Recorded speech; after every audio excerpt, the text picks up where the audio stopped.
దెయ్యాల గుంపు. ఓ అందమైన పల్లెటూరు. అక్కడుండే ప్రజలంతా సుఖ సంతోషాలతో ఆయురారోగ్యాలతో ఎంతో ఆనందంగా గడుపుతూ ఉండేవాళ్ళు. ఇరుగు పొరుగు అనుకోకుండా అందరూ కలిసి జీవించేవారు. ఎవరింట్లో చిన్న కష్టం వచ్చినా అందరూ కలిసి తీసుకునేవాళ్ళు. చిన్న పండగైనా అందరూ కలిసే జరుపుకునేవారు. ఇలా అందంగా ఉన్న ఆ ఊరికి అనుకోకుండా అతిథిగా దెయ్యాల గుంపు ఒకటి వచ్చింది.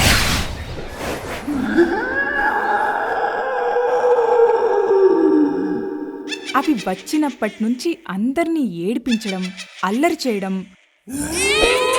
వస్తువులు పగలగొట్టి భయపెడుతూ ఉండేవి. అదే ఊళ్ళో సుభాష్, రాజేష్ అనే ఇద్దరు మంచి స్నేహితులుండేవారు. ఇద్దరిది ఒక్కటే మాట, ఊరికి వీళ్ళిద్దరూ ఇంకో బలం, తెలివైన వాళ్ళు. అందుకే ఎలాంటి కష్టం వచ్చినా ఊరి పెద్దల కంటే ముందుగా వీరిని సంప్రదించేవాళ్ళు. అది గమనించిన ఆ దెయ్యాల గుంపు వాళ్ళని ఎలాగైనా విడదీయాలి అని ఓ పథకం ఆలోచించి బయలుదేరారు. నువ్వు అనుకుంటున్నట్టు నీ స్నేహితుడు రాజేష్ అంత మంచివాడు కాదు. ఎవరేంటో నాకు తెలుసు. ఇంకా నా వెనకాల వస్తే ఏం చేస్తానో నాకే తెలీదు.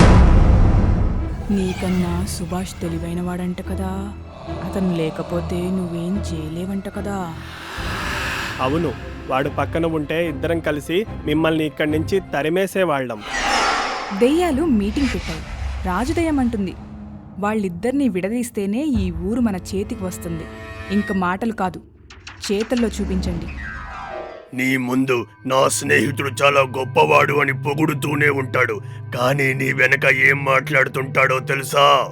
వాడి గురించి నాకు తెలుసు. నువ్వెందుకిటొచ్చావు? నీ స్నేహితుడు ఆరోగ్యం బాగోకుంటే నువ్విక్కడ చక్కగా పడుకుంటున్నావా? సుభాష్కు ఏమైంది?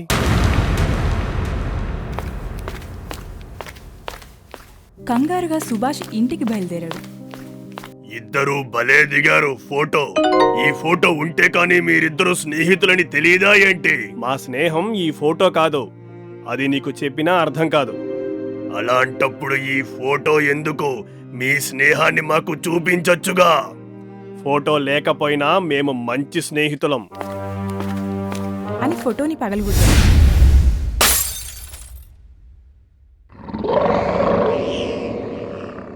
అదే సమయానికి అటుగా వచ్చిన రాజేష్ అది చూసి ఎంతో బాధతో వెనుతిరిగాడు. నీ స్నేహితుడి గురించి మేం చెప్తే నమ్మలేదు, అందుకే చూపించాము. ఇలా ఒకరి మీద ఇంకొకరికి చాడీలు చెప్తూ ఇద్దరినీ విడగొట్టి అందర్నీ వేరు చేశాయి. ఇలానే జరిగితే ఏమవుతుందో అని గమనించిన ఊరి ప్రజలందరూ ఊరి పెద్ద దగ్గరికి వెళ్లారు. నమస్కారం. చెప్పండి, ఏంటి ఇలా వచ్చారు? అయ్యా, ఆ దయ్యాల గుంపు మా ఊరిని నాశనం చేస్తున్నాయి. మొన్న రామయ్య పొలం నాశనం చేశాయి. పిల్లల్ని ఆడుకుంటుంటే భయపెడుతున్నాయి. రాత్రి అయినా ఊరుకుంటున్నాయా అనుకుంటే అది లేదు. పడుకుంటే వచ్చి ఇంటిపైన పెంకులు తీసేసి అరుస్తూ గోల పెడుతున్నాయి. భయపెడుతూ నిద్ర లేకుండా చేస్తున్నాయి. అప్పటికే దయ్యాలు రాకుండా ఉండాలంటే అది ఇది చాలా చేశాము, అయినా వెళ్ళట్లేదు. వాటి ముందు ఏమీ పని చేయట్లేదయ్యా. ఎందుకైనా మంచిదని మీకు చెప్తే మీరు ఏదైనా ఒక ఆలోచన చేస్తారని మీ దగ్గరికి వచ్చాము. రాజేష్, సుభాష్ ఉన్నారు కదా, వాళ్ళిద్దరినీ అవి ఎప్పుడో విడతీశాయ్యా. అక్కడి వరకు వచ్చాయా? నాకు ఒక ఉపాయం తట్టింది. కృతజ్ఞతలు. అలాగే రాజేష్ని సుభాష్ని ఉద్దేశించి, మీరిద్దరూ మంచి స్నేహితులు, ఏం జరుగుంటుందో ఇద్దరికీ తెలుసు. మనసులో ఏమీ ఉంచుకోకుండా ఇద్దరూ కలిసి ఇదివరకిటిలాగా ఉండాలి అని చెప్పారు. ఆ రోజు నుంచి రాత్రిపూట ఇద్దరు ముగ్గురు కలిసి అసలు ఆ దెయ్యాలు ఎక్కడ్నుంచొస్తున్నాయి ఏంటి అని గమనించసాగారు. ఈ ఊరి చివర ఉన్న ఒక పాడుబడిన ఇంట్లో ఉన్నాయని వాళ్ళకి అర్థమైంది. ఆ ఇల్లే వాటికి నివాసంగా మారడం వల్ల ఇక్కడి నుంచి వెళ్ళట్లేదు. ఓహో, అయితే ఈ దయ్యాల గుంపు ఇక్కడ తిష్టవేశాయన్నమాట. మన ఊరంతా కలిసి ఆ ఇల్లుని కనుక కూల్చేస్తే ఆ దయ్యాలు ఇక్కడి నుంచి వెళ్ళిపోయే అవకాశం ఉంది.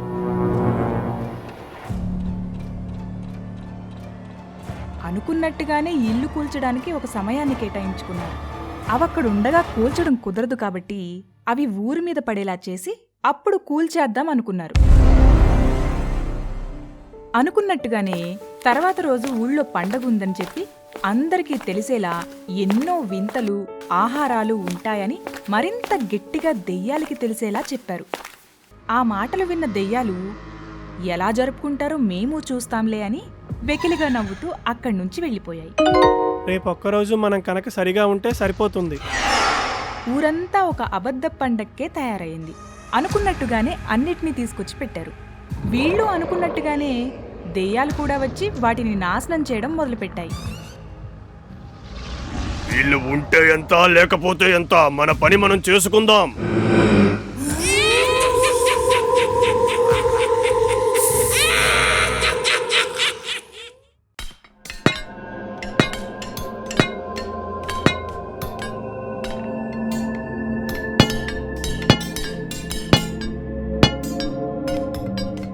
అలాగే ఇల్లు కూల్చడానికి వెళ్ళిన వాళ్ళు పని ముగించుకుని నెమ్మదిగా వచ్చారు. దెయ్యాలు ఊరంతా పాడు చేసి విశ్రాంతి తీసుకోవడానికి నివాసం ఉంటున్న పాడుబడిన ఇంటికి వెళ్తే అక్కడ ఇల్లంతా కూల్చేసింది. ఇదెవరు చేసుంటారు అని ఒకరి ముఖం ఒకరు చూసుకుంటున్నారు. ఏమైందో తెలియక ఆలోచిస్తూ బాధపడుతూ ఉన్నాయి దెయ్యాలు. ఎందుకో అనుమానం వచ్చి ఒక చిన్న దెయ్యాన్ని ఊరి వైపు పంపారు. ఏం జరుగుతుందో చూసిరమ్మని. ఊరి పెద్ద దగ్గరికెళ్ళి పాడుబడిన ఇల్లుని కూల్చిన విషయం చెప్తారు. అందరూ ఆనందంగా మాట్లాడుకుంటూ ఉంటారు. అప్పటికే అక్కడికి చేరిన చిన్నదయ్యం అంతా గమనిస్తూ ఉంటుంది. చిన్నదయ్యం వెళ్ళి మిగిలిన దెయ్యాలకి జరిగిందంతా చెప్పింది. అది విన్న దెయ్యాలు ఊర్లో ఉన్న అన్ని ఇళ్లని కూల్చేద్దామని నిర్ణయించుకుంటాయి. వెంటనే అక్కడ్నుంచి బయలుదేరాయి. ఊర్లోకి చేరుకుని ఇంటిపైన పెంకుల్ని తీయాలని పట్టుకునేలోపు ఒక దెయ్యం దూరంగా పడిపోయింది. ఇదేంటి, ఏమైంది అని ఆలోచిస్తూ దెయ్యాలు ప్రజలు ఉండిపోయారు.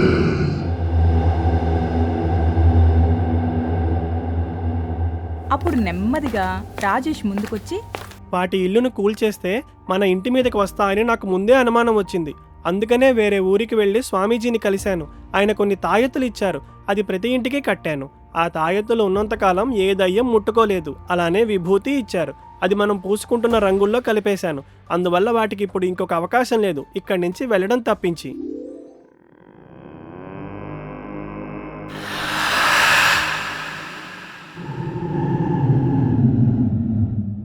ఇక ఊళ్ళో వాళ్ళందరూ మీరిద్దరూ ఎంతో మంచి స్నేహితులని అందరికీ తెలుసు.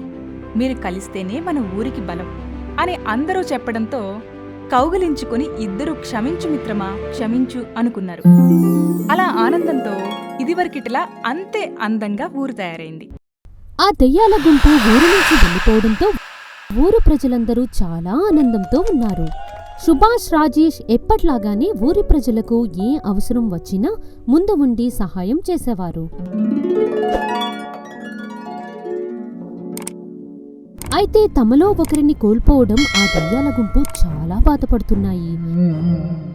అంతేకాకుండా దీనిని ఒక అవమానంగా ఆ దెయ్యాల గుంపు భావిస్తున్నాయి. ఎలా అయినా ఆ ఊరిని నాశనం చేసి తమ ప్రతీకారం తీర్చుకోవాలని అవకాశం కోసం ఎదురుచూస్తున్నాయి. నా ప్రాణ సోదరుడిని చంపిన వాళ్ళని ఊరికే వదిలిపెట్టకూడదు. ఆ సుభాష్, రాజేష్ అంతు చూడాలి. అవును ప్రభు. అయితే మనం ఏమి చెయ్యాలన్నా ముందు మనం ఆ ఊరిలోకి అడుగు పెట్టాలి కదా. ఆ స్వామీజీ ఇచ్చిన తాయెత్తుల వల్ల మనం ఏమీ చేయలేకపోతున్నాం. దీని అంతటికీ కారణం ఆ స్వామీజీ. ముందు ఆ స్వామీజీని చంపేస్తే ఆ తాయెత్తుల శక్తి మొత్తం పోతుంది. అప్పుడు మనం ఏదైనా చెయ్యగలం. అవును ప్రభు, మీ ఆలోచన సరైనది. కాకపోతే మనం ఆ స్వామీజీని ఎదిరించగలమా? దానికి ఒక ఉపాయం ఉంది. ముందు ఆ స్వామీజీ ఎక్కడ ఉన్నాడో తెలుసుకోండి. సరే ప్రభు, మేము వెళ్ళి చూస్తాం అని చెప్పి స్వామీజీని వెతుక్కుంటూ వెళ్ళాయి. అలా కాసేపటికి ఒక కుటీరం కనిపిస్తుంది. అక్కడ ఒక స్వామీజీ ధ్యానం చేస్తున్నారు. అయితే అదే సమయానికి సుభాష్, రాజేష్ మరియు కొందరు జనాలు కలిసి స్వామీజీ దగ్గరికి వస్తారు. స్వామీజీ శిష్యుడు ఈ విషయాన్ని స్వామీజీకి తెలియజేస్తాడు. అయితే ఆ దెయ్యాలు మాత్రం ఒక చెట్టు చాటున దాక్కుని ఏం జరుగుతుందో గమనిస్తాయి. అయ్యా నమస్కారం. మీరిచ్చిన తాయెత్తుల వల్ల మా ఊరిని కాపాడుకున్నాం. మీకు చాలా కృతజ్ఞతలు. ఒకసారి మిమ్మల్ని కలిసి వెళ్దామని మేమందరం వచ్చాం. ఇందులో నేను చేసిందేముంది? నాకు తెలిసిన విద్యను నలుగురికి ఉపయోగపడేలా చూశాను, అంతే. లేదు స్వామీజీ, మీరు చాలా పెద్ద సాయం చేశారు. లేకపోతే ఆ దయ్యాల గుంపు వల్ల మేము ఇంకా చాలా ఇబ్బందులు పడేవాళ్ళం. అవును స్వామీజీ, మీ శక్తి వల్ల మళ్ళీ ఆ దయ్యాల గుంపు మా ఊర్లోకి అడుగు పెట్టాలంటే భయపడతాయి అంటూ ప్రజలంతా స్వామీజీ చేసిన పనికి పొగుడుతుంటారు. అయితే ఈ మాటలను వింటున్న దయ్యాలు కోపంతో రగిలిపోతాయి. వెంటనే అక్కడి నుండి బయలుదేరి దయ్యాల రాజు వద్దకు వస్తాయి. అప్పుడు ఆ దయ్యాలు కుటీరం దగ్గర జరిగిన విషయం గురించి దయ్యాల రాజుతో చెబుతాయి. ఆ స్వామీజీకి ఊరి ప్రజలకు మనమేంటో తెలిసేలా చేద్దాం. అవును ప్రభు, వెంటనే వెళ్ళి ఆ స్వామీజీని అంతం చేద్దాం. పదండి ప్రభు. తొందరపడకు. ఆ స్వామీజీని అంతం చేయడం అంత సులువైన పని కాదు.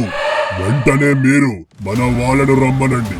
మనం సరైన సమయం కోసం ఎదురు చూడాలి అని దయ్యాల రాజు వాటితో అంటాడు. ఆ దయ్యాలు మిగిలిన తమ మిత్రులను పిలుచుకొస్తాయి. అలా దయ్యాల సంఖ్య పెరుగుతుంది. అలా రోజులు గడుస్తూ ఉండగా ఊర్లో ప్రజలు సంతోషంగా తమ జీవితాలు గడుపుతుంటారు. మరోవైపు దయ్యాల గుంపు స్వామీజీ ఉంటున్న కుటీరం చుట్టుపక్కల తిరుగుతూ సరైన సమయం కోసం ఎదురుచూస్తుంటాయి.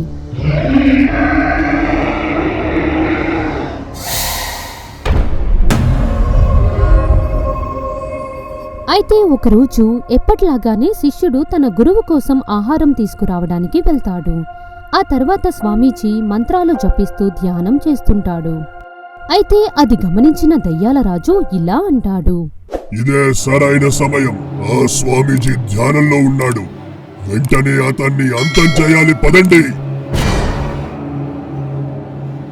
అలా స్వామీజీ ధ్యానం చేస్తున్న సమయంలో హఠాత్తుగా ఆ దయ్యాల గుంపు కుటీరం వద్దకు వచ్చి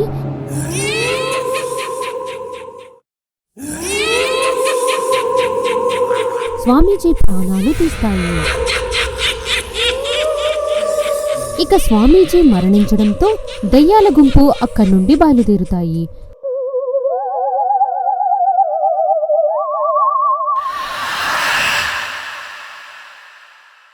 అయితే అలా సంతోషంగా వెళ్తున్న దయ్యాల గుంపును స్వామీజీ శిష్యుడు గమనిస్తాడు.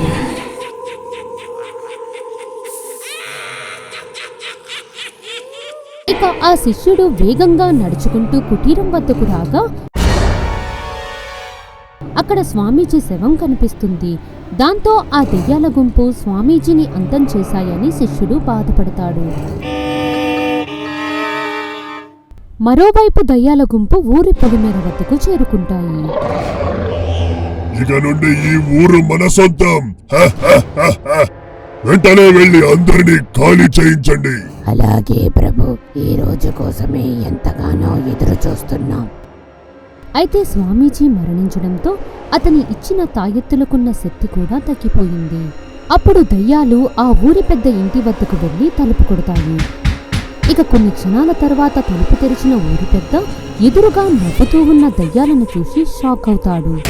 అప్పుడు అందులో ఒక దయ్యం ఊరి పెద్దని గాల్లోకి లేపి దూరంగా విసిరిపడేస్తుంది. అలా దయ్యాలు అక్కడున్న అందరి ఇళ్ల తలుపులు కొట్టి ప్రజలందరినీ ఒక వద్దకు చేరుస్తాయి. సరిగ్గా అప్పుడే నవ్వుతూ దయ్యాల రాజు ప్రజల ఎదురుగా వస్తాడు. అసలు ఈ దయ్యాలు తిరిగి ఎలా వచ్చాయని సుభాష్ మరియు రాజేష్లు తెగ ఆలోచిస్తుంటారు. అప్పుడు దయ్యాల రాజు ప్రజలతో మాట్లాడుతూ ఇలా అంటాడు. మీ అందరినీ మళ్ళీ కలుసుకోవడం చాలా సంతోషంగా ఉంది. నిజానికి మీరు చేసిన పనికి మీ అందరినీ ఇప్పుడే చంపేయాలి. కానీ నేను మీకు ఒక అవకాశం ఇస్తున్నాను. మీకు మీ ప్రాణాలు కావాలంటే ఈ ఊరు విడిచి వెళ్ళిపోండి, లేదంటే ఈ లోకాన్ని విడిచిపెట్టి వెళ్ళిపోయేలా చేస్తా. ఆ దయ్యాలను చూసి ప్రజలంతా భయంతో వణికిపోతారు. ఇక వారికి వేరే మార్గం లేకపోవడంతో ప్రజలంతా కూడా ప్రాణభయంతో తమ వస్తువులను తీసుకుని ఊరు విడిచి వెళ్లడానికి ఒప్పుకుంటారు. అలా ప్రజలంతా కూడా రాత్రికి రాత్రి ఊరి మొత్తం ఖాళీ చేసి తమ వస్తువులతో వెళ్లిపోతారు. ఇక విజయం సాధించినందుకు దయ్యాల గుంపు చాలా సంతోషపడుతుంది. అలా ఊరి ప్రజలంతా నడుస్తూ దగ్గరలో ఉన్న అడవిలాంటి ప్రదేశంలోకి వెళ్లి అక్కడే చిన్న చిన్న గుడారాలు ఏర్పాటు చేసుకుంటారు. అయితే ఆ సమయంలో సుభాష్ మరియు రాజేష్లు ఇలా మాట్లాడుకుంటారు. మిత్రమా, అసలు ఈ దయ్యాల గుంపు తిరిగి మళ్ళీ ఎలా వచ్చాయి? అదే నాకు అయోమయంగా ఉంది. ఆ స్వామీజీ ఇచ్చిన తాయెత్తు శక్తులు కూడా వాటి మీద పనిచేయట్లేదు అని ఆ ఇద్దరు స్నేహితులు కూడా దయ్యాల గురించి మాట్లాడుకుంటారు. అయితే ప్రస్తుతం వాళ్ళు ఏమీ చెయ్యలేని స్థితిలో ఉంటారు. మరోవైపు దయ్యాల గుంపు గ్రామంలో తిరుగుతూ సంతోషంగా ఉంటాయి. అనుకున్నది సాధించినందుకు దయ్యాల రాజు గర్వంతో పొంగిపోతూ ఉంటాడు. అలా రోజులు గడుస్తూ ఉండగా ఊరి ప్రజలంతా అడవి దగ్గర నివాసం ఉంటూ ఇబ్బందులు పడుతుంటారు. అయితే ఒకసారి ప్రజలంతా కూడా ఊరి పెద్దని కలిసి మాట్లాడుతారు. అయ్యా, అసలే ఇదంతా ఏంటి? ఇలా ఎన్ని రోజులు మనం ఇక్కడ ఉండాలి? ఏం చేస్తాం పెద్దయ్యా, ఇదంతా మన కర్మ. ఆ దయ్యాల గుంపు మన ఊరిని ఆక్రమించుకున్నాయి కదా, మనకిక వేరే మార్గమే లేదు. అలా అంటారేంటి? అది మన చోటు, మన గ్రామం. ఎలాగైనా మనం తిరిగి మన ఇళ్లకు వెళ్ళాలి కదా. ఆ దయ్యాల గుంపు ఉన్నంత వరకు మనం అక్కడ అడుగు పెట్టలేము కదా అని వారంతా మాట్లాడుకుంటూ ఉండగా అక్కడే ఉన్న రాజేష్ వారి మాటలు విని ఇలా అంటాడు. ఈ సమస్యను పోగొట్టే శక్తి కేవలం ఆ స్వామీజీకి మాత్రమే ఉంది. వెంటనే మేం వెళ్ళి స్వామీజీకి విషయం చెప్పి తీసుకుని వస్తాం. అదే సరైన ఆలోచన బాబు. ఈసారి ఆ దయ్యాలకు సరైన గుణపాఠం చెప్పాలి. మీరు వెళ్ళి స్వామీజీని తీసుకురండి. అలా అందరూ మాట్లాడిన తర్వాత సుభాష్ మరియు రాజేష్లు స్వామీజీని కలవడానికి కుటీరం వద్దకు బయలుదేరుతారు. ఇద్దరూ కూడా మాట్లాడుకుంటూ చాలాసేపు ప్రయాణం తర్వాత సంధ్యాకాల సమయానికి కుటీరం వద్దకు చేరుకుంటారు. అప్పుడు వారిద్దరూ కూడా స్వామీజీ కోసం అక్కడ అంతా వెతుకుతుంటారు. రాజేష్, స్వామీజీ నీకు కనిపించారా? లేదు. మరి నీకు? నాకు కూడా కనబడలేదు. అసలు స్వామీజీ ఇక్కడ ఉన్నట్టు నాకు అనిపించడం లేదు. అదే నాకు అర్థం కావట్లేదు. సరే, కొంచెం అటువైపు వెళ్ళి వెతుకు చూద్దాం పదా అని ఇద్దరూ కూడా కుటీరం దగ్గర నుండి కొద్ది దూరం నడిచి ముందుకు వెళ్తారు. అయితే అక్కడ స్వామీజీ శిష్యుడు కనిపించడంతో ఇద్దరూ వెంటనే వెళ్లి అతన్ని కలుస్తారు. అప్పుడు ఆ శిష్యుడు వారితో మాట్లాడుతూ స్వామీజీ చనిపోయిన విషయం గురించి చెబుతాడు. అది విన్న ఇద్దరి స్నేహితులు కూడా ఒక్కసారిగా షాక్ అవుతారు. అయితే ఆ దయ్యాలు స్వామీజీని చంపడంతో ఈ సమస్య మళ్లీ మొదలైందని వారు అర్థం చేసుకుంటారు. ఇక అప్పుడు సుభాష్ మాట్లాడుతూ ఇలా అంటాడు. అయితే ఇక మనం ఆ దయ్యాల గుంపుని ఏమీ చెయ్యలేం కదా? అవును మిత్రమా, మనకు సాయం చేసే స్వామీజీ కూడా ప్రాణాలతో లేరు. ఇక మనం తిరిగి మన గ్రామంలోకి వెళ్ళలేము అని స్నేహితులు బాధపడుతున్నారు. అప్పుడు శిష్యుడు వారికి ధైర్యం చెబుతూ ఇలా అంటాడు. మీరు బాధపడకండి. ఆ దయ్యాలు అంతం చేయడానికి ఒక మార్గం ఉంది. మా గురువుగారు ఎప్పుడూ కూడా ప్రతి సమస్యకి ఒక శాశ్వత పరిష్కారం ఉండేలా చూసుకుంటారు. ఏంటి మీరు అనేది? నాకు అర్థం కాలేదు. అంటే మా సమస్యకి పరిష్కారం ఉందా అని రాజేష్ ఆశతో శిష్యుణ్ణి అడుగుతాడు. అప్పుడు శిష్యుడు ఆ ఇద్దరిని తనతో పాటు రమ్మని ముందుకు కదులుతాడు. అలా వారు వెంబడిస్తూ శిష్యుడు వెనుక వెళ్తూ ఉండగా కొద్ది దూరం వెళ్లిన తర్వాత ఒక గుహ కనిపిస్తుంది. అప్పుడు ముగ్గురు కూడా గుహలోనికి వెళ్తారు. అయితే గుహ మొత్తం చీకటితో నిండి ఉండగా ఒక మూలన మాత్రం మెరుస్తున్న ఒక చిన్న గాజు సీసా కనిపిస్తుంది. అలానే ఆ గాజు సీసాలో ఒక ఎర్రటి ద్రావణం ఉంటుంది. అప్పుడు శిష్యుడు ఆ గాజు సీసాని చేతులకు తీసుకుని వారి వైపు చూపిస్తూ ఇలా అంటాడు. ఇదే మీ సమస్యకు పరిష్కారం. పదండి, మనం వెంటనే బయలుదేరాలి. ఇక ముగ్గురు కూడా అక్కడి నుండి బయలుదేరి నడుస్తూ వెళ్తుంటారు. అయితే శిష్యుడు ఆ గాజు సీసాన్ని చాలా జాగ్రత్తగా పట్టుకుని ముందుకు నడుస్తుంటాడు. మరోవైపు మెల్లిగా చీకటి పడుతూ ఉండడంతో ఊర్లో ఉన్న దయ్యాల రాజు అటూ ఇటూ తిరుగుతూ తన కంటికి కనిపించిన వస్తువులను నాశనం చేస్తూ ఆనందపడుతుంటాడు. అలా సమయం గడుస్తూ ఉండగా సుభాష్ వాళ్ళు ఊరి ప్రజల దగ్గరికి చేరుకుంటారు. అయితే శిష్యుడు ద్వారా స్వామీజీ చనిపోయిన విషయం ఊరి ప్రజలు తెలుసుకుంటారు. దాంతో అందరూ కూడా ఒక్కసారి భయాందోళనకు గురవుతారు. అప్పుడు శిష్యుడు వారికి ధైర్యం చెబుతూ తన చేతిలో ఉన్న ద్రావణాన్ని చూపిస్తూ ప్రజలతో ఇలా అంటాడు. మీరెవరూ అధైర్యపడకండి. ఇదిగో ఇది మిమ్మల్ని ఆ దయ్యాల గుంపు నుండి కాపాడుతుంది. అదలా బాబు? అప్పుడు శిష్యుడు సీసాలో ఉన్న ద్రావణం గురించి వివరిస్తూ వారితో ఇలా అంటాడు. ఈ సీసాలో ఉన్న ద్రావణం చాలా శక్తివంతమైనది. ఇది తాగిన వారికి ఒక్కసారిగా అపారమైన శక్తి వస్తుంది. అప్పుడు ఎలాంటి దయ్యాలనైనా సులభంగా ఎదుర్కొనవచ్చు అని శిష్యుడు చెబుతూ ఉంటే ప్రతి ఒక్కరూ కూడా ఆసక్తిగా వింటూ ఉంటారు. అప్పుడు శిష్యుడు చివరిగా మాట్లాడుతూ ఈ ద్రావణం తాగేది ఎవరని అడుగుతాడు. అయితే అక్కడ ఉన్న ప్రజలు ఎవరికీ కూడా ధైర్యం సరిపోదు. అప్పుడు ఊరి పెద్ద మాట్లాడుతూ అది మీరే తాగి దయ్యాలను అంతం చేయండని ప్రాధేయపడతాడు. దానికి శిష్యుడు ఇలా అంటాడు. ఆ అవకాశం నాకుంటే ఎప్పుడో ఆ పని చేసేవాణ్ణి. నేను స్వామీజీ వద్ద శిష్యరికం చేయడంతో నాకు ఇది తాగే అర్హత లేదు. కాబట్టి మీలో ఒకరు ధైర్యం చేసి ముందుకు రావాలి. ఆ మాటలను విన్న తరువాత సుభాష్ ఆ పని చేయడానికి ముందుకు వస్తాడు. అయితే శిష్యుడు ఆ ద్రావణం తాగే ముందు సుభాష్తో ఒక విషయం చెబుతాడు. ఇది తాగిన వెంటనే నీకు శక్తి రావడంతో పాటు నీ రూపం మారుతుంది. అయితే తిరిగి సూర్యోదయం అయ్యేలోపు మళ్ళీ నువ్వు యథాస్థితికి వస్తావు. కాబట్టి ఈ కొద్ది సమయంలోనే నువ్వు ఈ పని పూర్తి చేయాలి. అర్థమైందా? నాకు అర్థమైంది. మా ఊరి ప్రజల కోసం నేను ఇది చేసి తీరుతా. అది నాకివ్వండి అంటూ సుభాష్ ఎదురుగా ఉన్న శిష్యుడి చేతుల నుండి గాజు సీసా తీసుకుంటాడు. ఆ సమయంలో పక్కనే ఉన్న రాజేష్ తన స్నేహితుడు ధైర్యానికి మెచ్చుకుని ఎలాగైనా పని పూర్తి చేయమని అంటాడు. ఇక అప్పుడు సుభాష్ సీసాలో ఉన్న ఎర్రటి ద్రావణం తాగుతాడు. అలా తాగిన కొన్ని క్షణాల తరువాత భయంకరమైన రూపంలోకి మారుతాడు. అది చూసి గ్రామ ప్రజలంతా కూడా ఆశ్చర్యపోతారు. అప్పుడు రూపం మారిన సుభాష్ దెయ్యాలను అంతం చేయడానికి గ్రామం వైపు బయలుదేరుతాడు. ప్రభు, ఇక్కడ భలే సరదాగా ఉంది. ఇక మనం ఎప్పటికీ ఇక్కడే ఉంటాం కదా? అవును, మనం ఇక్కడే ఉంటాం. ఎందుకంటే ఈసారి మనల్ని అడ్డుకోవడానికి ఆ స్వామీజీ ప్రాణాలతో లేడు కదా. అలా దెయ్యాలు మాట్లాడుకుంటూ నవ్వుకుంటాయి. అయితే కొన్ని క్షణాల తరువాత భారీ అడుగులు పడుతున్న శబ్దం దెయ్యాల రాజుకి వినబడుతుంది.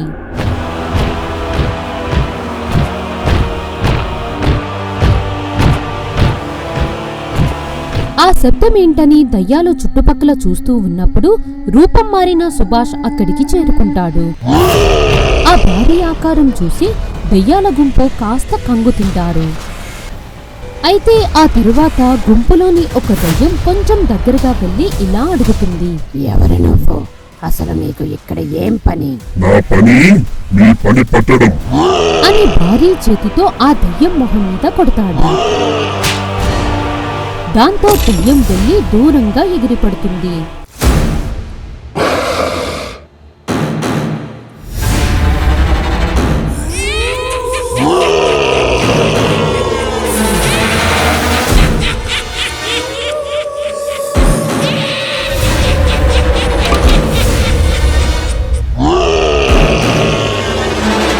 అది చూసిన దయ్యాల రాజు పక్క నుండి తప్పించుకునే ప్రయత్నం చేస్తాడు.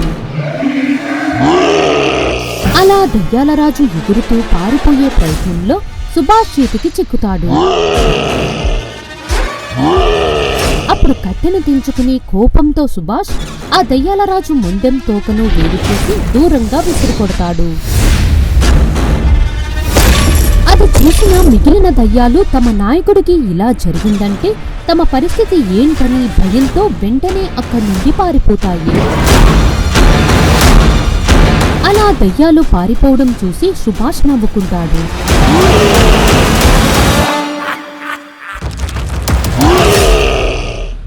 ఇక కాసేపటి తర్వాత ప్రజలంతా కూడా గ్రామం దగ్గరికి చేరుకుంటారు.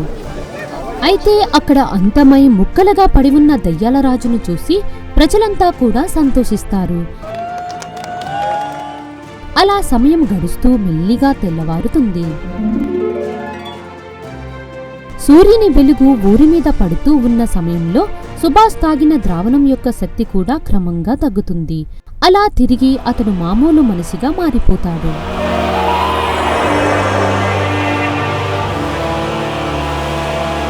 అప్పుడు రాజేష్ సంతోషంగా వెళ్లి తన స్నేహితుడు చేసిన పనికి మెచ్చుకుని కౌగిలించుకుంటాడు. ఈ విధంగా ఆ దయ్యాల గుంపు కథ అంతమయింది. ఇక ప్రజలంతా కూడా తిరిగి ఎప్పటిలా సంతోషంగా ఆ గ్రామంలో జీవిస్తూ ఉండేవారు.